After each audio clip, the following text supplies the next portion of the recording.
Masuk posisi K. Saya meeting lain sebenarnya ni. Untuk posisi K. Siapa yang titik K? Farah. 1, 2, 3. Okey.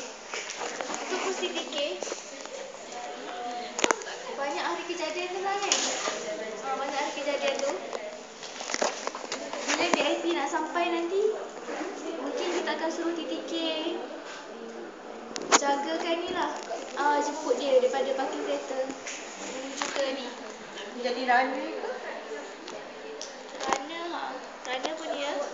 Kayaknya kalau apa-apa kelengkapan tak cukup untuk berniaga hari tu.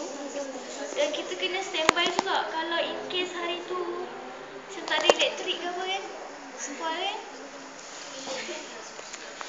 Terus tahu juga sebenarnya tak ada elektrik ke tak ada air ke.